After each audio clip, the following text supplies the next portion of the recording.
Welcome to the HR Huddle podcast, presented by Sapient Insights Group, the ultimate resource for all things HR.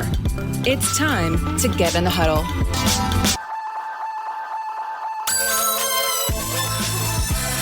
Welcome, everyone, to Spilling the Tea on HR Tech, where we focus on the hottest HR tech news everyone needs to know to be in the know. We break down the news of the week and help you make sense of what it means for our industry and how it can impact your organization. This is our mid-August podcast for 2023, and I'm your host, Stacey Harris, Chief Research Officer and Managing Partner for Sapient Insights Group, a research and advisory firm.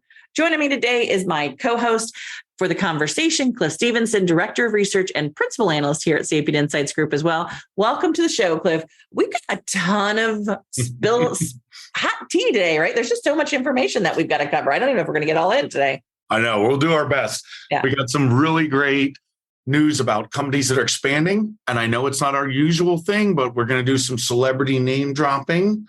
And we're going to be talking, as we like to do nowadays, talk about AI, but in a sense of how it will affect your day-to-day work life, some generational news, even some Microsoft and some stuff about maps. But, why don't we jump into it if you're ready?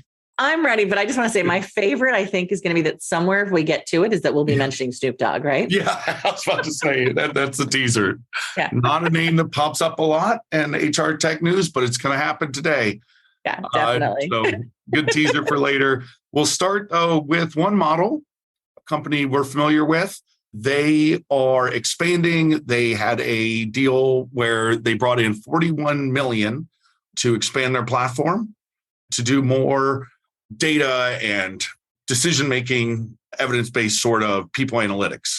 So really cool to see. That's both of us near and dear to our heart, using data to make decisions, right? That's really what we're about. So yeah. One model is one model started out of Australia as a sort of people analytics, HR analytics platform. They are, I guess they'd be competitive to someone like a Vizier, right? Or the HR analytics application within maybe an HRMS environment, right? But I think the one thing that they've really honed in on is their ability, because they're a smaller firm, but because they're very focused on sort of, you need more than just people and HR data to make good business decisions, on pulling data into their environment and or pushing data out of their environment. So they're really strong on that integration component, which has made them, I think, a really interesting platform in this space, because they understand the need for the flow of data and the cleaning of data as it's going through that flow, as well as the fact that you've got to be able to analyze the data within the environment that you're in. So I'm excited. I mean, I'm hoping we get a chance to do some briefing and maybe we'll bring back some updated data, but I would really be intrigued to see where they're going to be spending that money at. I'm not surprised to see this market is getting an infusion of money. We know last year it was a big topic as organizations came out of the last 2 years and realized their systems were not reporting the way they wanted them to in the HR tech space, and they were struggling with a lot of the analytics components. So it'll be interesting to see if a solution like one model can help bridge the gap in some cases, right? Yeah, I think it's a good measure, a good mark of how much just HR as a function has changed. I remember talking about people analytics and trying to get people more comfortable and thinking in terms of evidence-based decision-making. And this just shows with that infusion of capital that there is a hunger for more growth in that area. And that is the way the HR job, the HR role works nowadays, is you use data to make decisions. And it's no longer that's something for the future. It's now. And that kind of money kind of proves that. Yeah. And it is still, as far as, we'll see what next year's data is going to tell us, but we're, as we saw last year, almost second or third highest in particularly mid-market and large organizations plans for increasing spending in that space. So I would say it's probably a smart move from an investment perspective. That would be a good move. But from there, we're also seeing a lot of organizations invest in sort of more practical side of HR, a lot of benefits and wellness. And we're seeing more investments in workforce management, as well as even the sort of experience stage. I think that gets into sort of our next conversation about Alight, right? Great segue. That's right. Alight, their work-life platform, has their newest release 2 for 2023.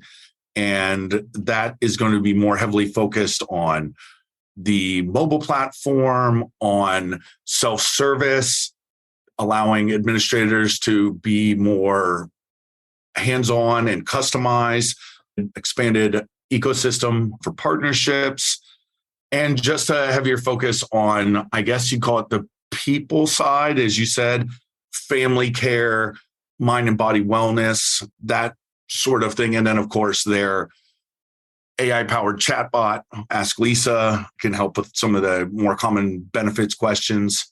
So again, it really is kind of interesting, right? Because we were just talking about data, which can kind of seem kind of black and white, right? Hard stuff instead of soft skills. So it's kind of neat to see that the market is not putting one ahead of the other, right? We're seeing that we can use this information to actually create a more human and more caring workplace. So I like to see these sort of things. Yeah. One of the things they mentioned here was their expanding their platform ecosystem and their partnerships. And we know Alight also announced a big partnership this year with Workday on their payroll side. And so I do think that we are seeing this sort of, the ecosystem is realizing that we've got to figure out sort of where we want to play and then how we connect with the other vendors. And that happens over time. You see these great partnerships build up, and then you get opportunities to sort of expand on the overall platform because you can sort of cross data sets across them, as you were talking about. But what is kind of interesting, I think, in this Alight conversation is that it's not just about the data and the experience and the investment there, but that they're really connecting the conversation of health and wellness and your benefits together, which a little bit, we talk about wellness oftentimes in the same space as we talk about benefits and healthcare, but they are two separate conversations, and they oftentimes need to be because of HIPAA regulations and laws and things like that, right? Like there's a very big differentiation between my benefits and my healthcare and wellness things I might be doing inside the company that are meant to sort of help me with my overall wellness, but that are sort of seen as separate from like doctor's visits or things like that I'd be doing. A lot of that is starting to connect a little bit more. We're seeing in some of the tools in ways that allow the employees to connect what's important to them, particularly important to their families, but still keep that divisional line they need of an anonymity so that their companies don't have access to their personal healthcare information. And so I think companies like Alight are starting to lead the way in that to some sense. Yeah. And I also just like to see that this is not a forgotten conversation. During the earliest months of the pandemic, we talked a lot about how people were dealing with it and helping them overcome the stress and the just sort of immense mental pressures that were on everyone. But that doesn't go away. Like things aren't what they were then, but that doesn't mean that should be a forgotten conversation. So I like to see this sort of renewed focus on our own mental health as being not separate from a workplace conversation. But like, as you said, it does toe the line into sort of HIPAA water sometimes. And the more you can help people with the systems you have on hand, the better, I think. Definitely. And then speaking of companies that are sort of expanding and changing their platforms, Ceridian has put out what they're calling a tiered approach to Dayforce managed payroll, right? So this is their services side. So the 3 tiers are going to be standard, select, and signature. Basically, each one a step up in the amount of services they will take over for your organization, if you prefer that. So at the standard level, it's sort of an augmentation with their payroll professionals.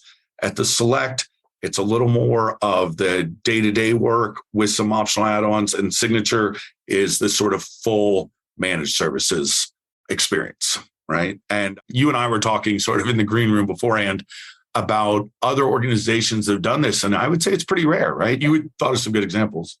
Yeah, it's funny because we covered some of this conversation about managed services versus ASOs, what they're called, right? Different levels of services that are offered on the payroll side at different companies. And we covered in the SMB paper that you launched earlier this year.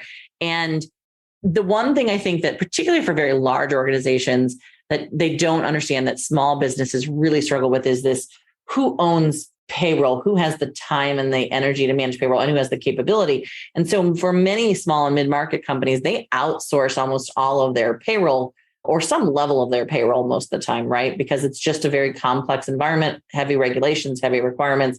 And then as organizations get larger and larger, then they can generally oftentimes bring that payroll services back in-house. But then sometimes as they get really large, they realize they can outsource a lot of it. So there's this constant sort of cycling back and forth between sort of the level of sort of insourced, outsourced payroll that happens inside of organizations. So one of the first questions we ask in our survey in the payroll section is, where is your payroll actually conducted, right? Because of that question, because it changes all the rest of the questions that you're going to answer throughout our section of the survey on payroll. And there are few software vendors who have been able to manage the services side of this really good, right? We see almost all of the small business focused sort of organizations who have a payroll core HRMS suite offer, if not some level of services, some partnership with the services-based company, because SMBs in general just need some additional support in doing payroll. The companies I think that are most well-known for doing this kind of tiered or sort of multiple levels of service would be organizations like ADP and Paychex. I don't believe that Ceridian is offering a full PEO in this particular instance, like a Ceridian or like a ADP or Paychex has, but it's obviously offering now sort of more delineated levels, which they didn't have before. And it makes sense for Ceridians. I mean, Ceridian, many people may not realize this, but although Ceridian Dayforce is a much more cloud modern platform with a newer approach to where the market's at, their parent company came out of a service bureau model, which was very much more of an outsourced model for the original Ceridian platform before they moved to new Dayforce platform, right? Still few, I think, sort of lingering organizations on those systems and those services. And my bet is that, like I think you said, they're streamlining this. They're thinking a little bit more about how they're going to optimize the payments around these kind of levels and help basically organizations figure out what they need at each tier. Oftentimes what we see is that when SMB organizations move to platforms at a larger level, they don't realize that they're losing some of the services that they may have had with some of these organizations. And so the services are a really big conversation for those mid-market organizations making decisions about payroll. Yeah, and I think it's very timely as well because of the contingent workforce conversation, right? Dealing with that and the complexity and getting a sort of unified experience. And these sort of services can help make that happen so that you don't end up with a sort of one system for one group of workers and a sort of different feel of how they're interacting with your organization, and keeping a more unified look and feel and experience for those employees who sometimes their major interaction with your organization might just be through the payroll platform. And compliance, right? But when you add a contingent to the conversation, you extend the compliance at a much higher level too, right? Absolutely. Yeah. And I don't know how to segue into into the next one, but we promised Snoop Dogg. Here comes Snoop Dogg. So, I mean, he's not on the show yet. I'm like, oh, well, not only is that great, but I'm like, yeah, that is a tough transition there. I would have to say, Cliff. So, news app Artifact, which does sort of reads you back the news, but they were trying to get away from this sort of stilted robotic voice of taking that. Does a text to speech using, for it, the couple examples they give is Snoop Dogg and Gwyneth Paltrow reading the news to you. And while that may seem, okay, well, what does this have to do with HR? I think it's really part of this world we're in where we're talking about sort of the ownership and the concept of your work and your creations and your content and how that can be reused. I think it's a broad conversation that's happening right now. And you want to talk about maybe the biggest news story going on right now with the SAG-AFTRA strike that's really focused a lot on ownership of these AI generated bits of work. Now, in this case, they are licensed, right? This is not something where they're using them without their consent. They're working together with them. But I think it is important because as we're using AI tools in the workplace, it's important to think about, okay, who owns the rights to that, right? And who sort of should be given credit for these type of works that we're creating? with content generation tools that we have out there. And it's always good to be sort of one step ahead, but also it's just fun to think about Snoop Dogg reading you the news. I am looking forward to actually just testing this just to see how Snoop Dogg reads the news. One of my favorite things is the show. Again, I've only watched a couple times, but I love the show with Snoop Dogg doing the cooking and stuff, right? Because it's absolutely hysterical. But this conversation, I think, is you've been hearing about it, sort of this rumbling.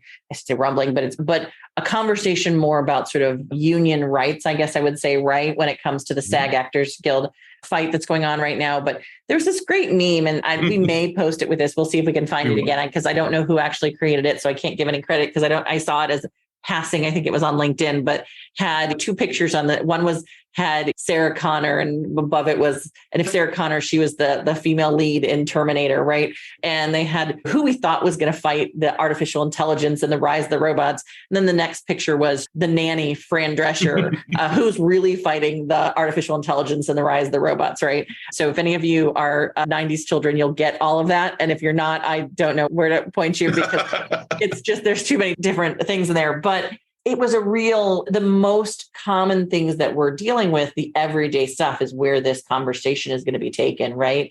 And it is, if someone takes a picture of me, whose rights and where do those rights go, right? If someone has a recording of my voice, if someone has a recording of how I think about things, of how I run a meeting, whose owns that, right? Like there's a lot more of that I think we're going to see. And I think we've got it in a couple of other conversations here, right? Yeah, absolutely. When we talk about, which we have been for the last few episodes, talking about these generative AI tools, one of the things you can do is say, write this in my style by giving examples of your voice. Well, you can also do that with someone else's. You could say, hey, write this in an Ernest Hemingway style or whatever the case may be. But now that does start to raise questions about who owns that and the sort of legitimacy and the rights issues. And I think it comes up a lot as we're starting to use these tools more in the workplace. Something to think about when we're doing that and thinking about the consequences, because we're starting to see more use cases for AI beyond just summarize this for me or read this back to me in Snoop Dogg's voice.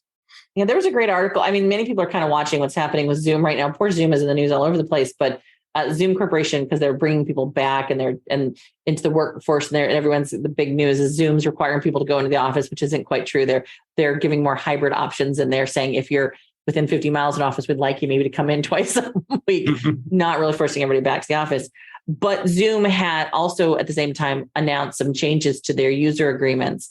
And there have been if you get a chance, I would really recommend taking a look at some of the summarizations and some of the user agreement changes that Zoom has made, because they've been very open about what those user agreement changes are, because they pretty much had, if you hadn't paid attention, most of us don't pay attention to our user agreements with these systems. They had rights to sort of use a lot of the stuff that they were gaining through the Zoom process. And there were some agreements in place in specialty for organizations like doctors and hospitals who are using telehealth through Zoom environments, or organizations like higher education that were using Zoom calls for conversations that were basically under IP privilege for university professors and stuff like that. But at the end of the day, Zoom is trying to make people aware that we're not just capturing anymore just the audio. Now we've got video. Now we've got transcriptions of every call. Now we've got details on sort of where you're at when those calls are made and who else is in those calls and how often people are meeting. The same kind of stuff we're seeing from the Microsoft environments, right? And they're saying we needed to adjust our use policies to make sure people were aware of what we had and what we were using and what we were not using to train our artificial intelligence, because people were becoming very concerned about how all these meetings we're having were going to be used to train their artificial intelligence. We could say the same thing about what's going on with the Microsoft environments, right? Absolutely. And now, see, that was a wonderful segue, Stacey, because we're going from Zoom to Zoomers. Yeah. Article about Gen Z. And I know, listen, I get it. Some of these things about generational research can seem sometimes a little overdone, but I did find this pretty interesting. This was from Robin Erickson at Conference Board. Title being Gen Z is taking over the workplace, 5 things HR leaders need to know. And one of the things that I found pretty interesting here is just that This idea of sort of, a little more agency, a little more ownership over compensation and wellness. And again, these aren't, I would say, unique to Gen Z, but I think there's valuable insight to be had about thinking about how generational mindsets shift over time and sort of how people approach and how they prioritize their needs and desires. Even though some of these are universal things, I would say it's more about what they use to make decisions, what is sort of top of mind when they do that. And so some of the things they point out were a need for adequate compensation, right? That goes along with the pay equity conversation and kind of ties back to the payroll thing we talked about before, and control over work arrangements. Not surprising considering how the workplace has shifted over time. Oh, and of course, wellness, right? Mental and physical health and wellness. So sometimes I think there is some value in talking about generational shifts. Yeah. And our friend Robin, I think it's great to see, some of the work that she's putting out. And I think in general, these conversations are important to have. I think there's sort of two ways you look at the generational data. I think we all go through different phases in our lives, and then there's things happening economically and globally that sort of impact all generations, right? That I think then maybe trickle down to different generations in different ways. But the one thing I do think that is important about the generational data sets is there are some real facts about things that we need to be very aware of. There's facts about like when different technologies came out. There's facts about when different things happened, like COVID, and where you were at in your life when that happened. And that has an impact.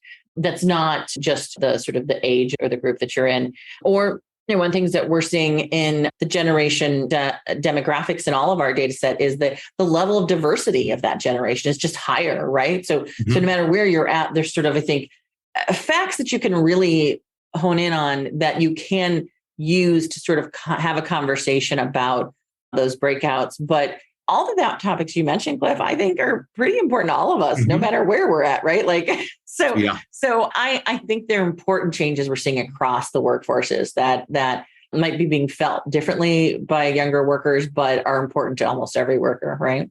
Absolutely.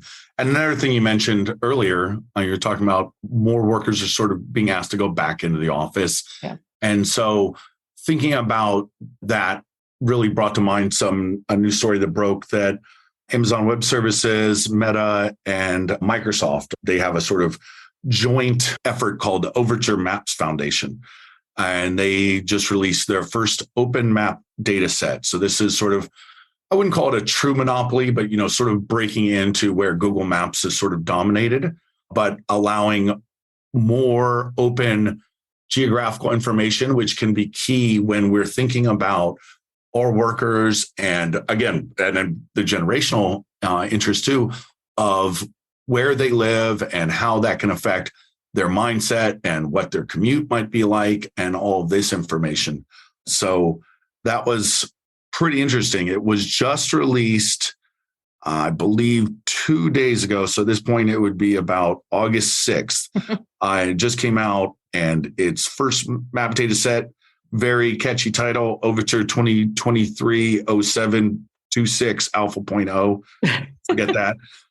But it's got different layers where you can see the transportation network, you can see the geopolitical boundaries, buildings layer, places of interest.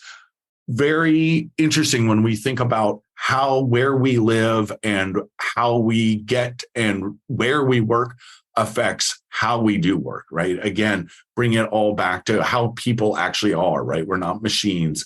We are affected by where and how we live and work. Yeah, the context of our environment, right? Yep, exactly so. And I remember a study that came out of, and I think I had told you it was Stanford. I'm pretty sure it was Stanford hospitals. And they had looked at distance was not the biggest factor for flight risk, but rather commute, right? You could be just 15 minutes, but if you were stuck on the Bay Bridge or whatever the case may be, you were more likely to leave because it's a stressful environment, right? And so always good to think about how and where we live and how that can affect our workers. And again, this also talks about the sort of broader topic of ownership of data and access to information and data and where it sits and who has control over it, because that's kind of the thread that sort of ties everything together here, is how we're using data to make decisions and how available and open that data is. Yeah, it's interesting. This conversation about geolocation, and as a person, I get completely the whole issue of sort of being on a bridge stuck in traffic. I was the person who had to drive 2 hours a week or 2 hours a day in and back to Cleveland, Ohio, when I lived out in the middle of nowhere in Ohio for my job daily. And yeah, there's a lot of frustration that goes along with that traffic. Yep. But the bigger thing I think here is about this conversation about understanding the broader context of the world that we live in, and any kind of data set that has a geolocation, geomapping, component to it is really something I think every organization who has looking at workforce planning, HR data analytics, HR systems strategy, HR systems technology creation, right? Like all the different groups that we talk to on a pretty regular basis should be really aware of and paying attention to, because that data about the environment that things are happening in is sort of almost like the sixth sense, the next wall that we haven't really tackled. We've got conversations about who people are. We've got a lot of surveys and data on sort of our emotions. We've got a lot of insight into sort of beliefs. We got a lot of insights into culture. What we haven't really, I think, tackled in the world yet from a people perspective or from a business perspective is understanding the context in which all of that is taking place. And that's exactly, I think, what you were talking about, Cliff. And to me, that conversation is a really powerful conversation, because there's a lot of really interesting companies doing interesting things in this. A really good example is one of the companies that I highlighted last year in the emerging tech section of the report, as well as in the keynote that I did at the HR Tech Conference, was called DTN. Their tagline is Operational Intelligence for Confident Decisions, but they basically track the weather data and the geolocation data around weather and how that impacts people from a business and a work perspective. And then that data gets sort of rolled into things like, where are power lines going to be down most likely in August and September, and where should I be placing that many power line equipment sort of repairmen more often at that point in time. And as having gone through a big storm last night, it's very helpful to have someone available at the time that the power lines are out, right? So that's the kind of stuff I think that we should all be sort of talking a lot more about, more so to some extent than maybe some of the other things we're talking about with AI right now, in my opinion. So yeah, just my own little soapbox there. No, I love to hear. I don't think I knew that about the storm. I'm glad. I'm assuming you're okay. I'm glad to hear that you made it through that. You mentioned, and that's it for the news stories, but you did mention the emerging tech section of the paper and the new version of that and the keynote to follow. I'll do my segue to you for that one. Will be coming out soon.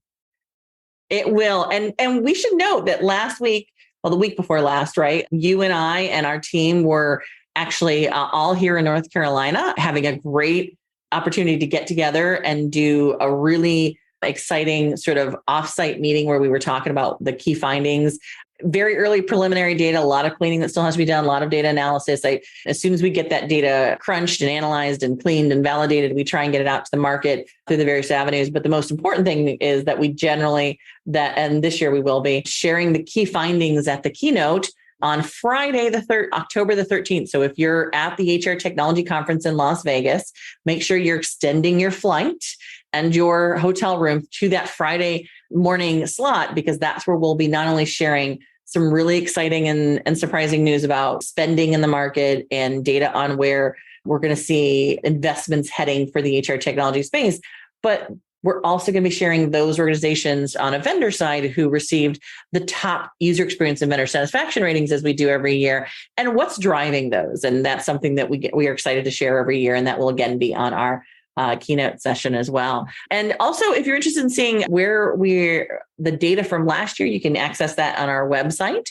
So be sure to do that and sign up for our newsletter there so you can get details on any of our upcoming events and upcoming places where both Cliff and I will be speaking or visiting, and all the research that comes out beyond just the big annual research. And then also, if you're on our website, you will also see our new HR in Action report on how SMBs are using HR technology to thrive. So if you're an SMB organization, that's a really great breakout of our research data that ultimately you're not going to find anywhere else. That's the only place where you're going to find that data. And it's really valuable, hopefully from an HR technology decision-making perspective.